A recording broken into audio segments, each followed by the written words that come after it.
1 ಗಂಟೆಗೆ ಅಲ್ಲಿ ಹೋದೆ. ಆದರೆ ಅವರು 1:15 ಗಂಟೆ ಬಂದು 1 ಗಂಟೆಯಿಂದನೂ ಕೂಡ ಕಾಯ್ಕೊಂಡಿದ್ರು. ಬಂದೆ, ಶಾಲ ಹಾಕಿದ್ರು, ಹಾರ ಹಾಕಿದ್ರು, ವಿಶ್ ಮಾಡಿದ್ರು, ನಿಮ್ಗೆ ಒಳ್ಳೇದಾಗಲಿ ಅಂತ ಹೇಳಿದ್ರು. ಆಮೇಲೆ ಊಟ ಮಾಡಿ ಅಂತ ಊಟ ಮಾಡಿರಲಿಲ್ಲ, ಇಬ್ಬರು ಕೂತ್ಕೊಂಡು ಊಟ ಮಾಡಿದ್ವಿ.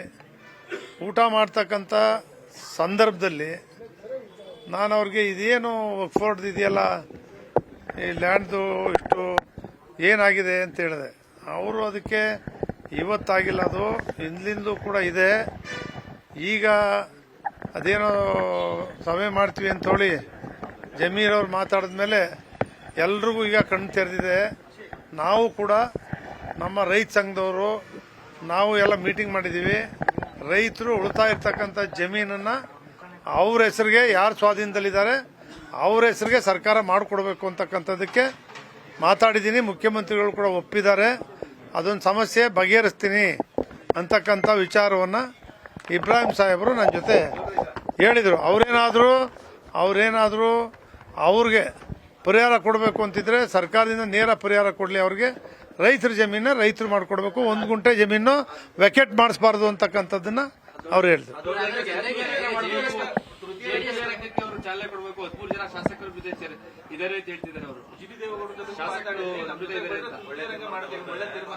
ಇಲ್ಲ, ಅವರು ಏನು ಹೇಳ್ತಾರೆ ಅಂದ್ರೆ, ಭಾರತೀಯ ಜನತಾ ಪಕ್ಷ, JDS ಪಕ್ಷ, ಕಾಂಗ್ರೆಸ್ ಪಕ್ಷ ಎಲ್ಲ ನಾಯಕರುಗಳನ್ನು ನಮ್ಮ ರಾಜ್ಯದ ಜನ ನೋಡಿದ್ದಾರೆ.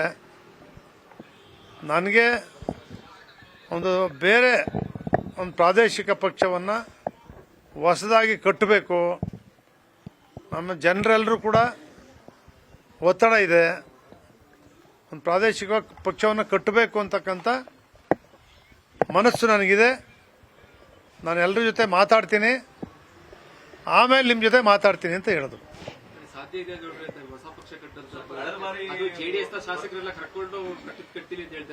ಅದು ಶಾಸಕರುಗಳಿಂದನೇ ಪಕ್ಷ ಕಟ್ಟಕ್ಕಾಗಲ್ಲ, ಬರೀ ಶಾಸಕರುಗಳಿಂದನೇ ಯಾರೂ ಪಕ್ಷ ಕಟ್ಟಕ್ಕಾಗಲ್ಲ.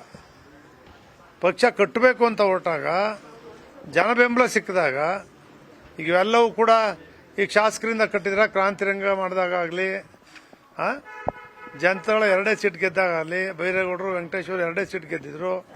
ಇವೆಲ್ಲ ಶಾಸಕರಿಂದ ಗೆದ್ದಿದ್ರ? ಶಾಸಕರಿಂದನೇ ಪಕ್ಷ ಕಟ್ಟಕ್ಕಾಗಲ್ಲ.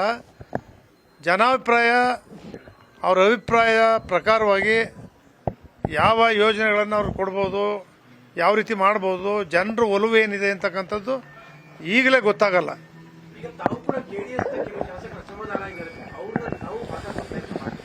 ನಾನು ಇವತ್ತಿನವರೆಗೆ ನಮ್ಮ ಒಬ್ಬರು ಶಾಸಕರನ್ನ ನಾನು ಯಾವುದೇ ವಿಚಾರವಾಗೂ ಕೂಡ ಇವತ್ತಿನವರೆಗೂ ಕೂಡ ನಾನು ಮಾತಾಡಿಲ್ಲ.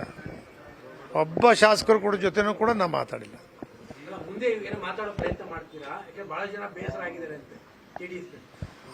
ಅವ್ರು ತಾನೇ ನನ್ನ ಜೊತೆ ಬೇಸರ ಆಗಿದೆ, ಈಗ ನಿಮ್ಮಂಗೆ ನಮಗೂ ಬೇಸರ ಆಗಿದೆ ಅಂತ ಅವ್ರು ತಾನೇ ಮಾತಾಡಬೇಕು.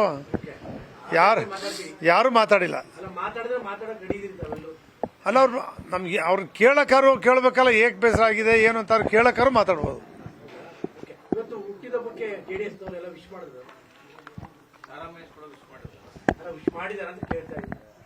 ನೋಡಪ್ಪ, ನಿಮಗೆ ಗೊತ್ತಿದೆ,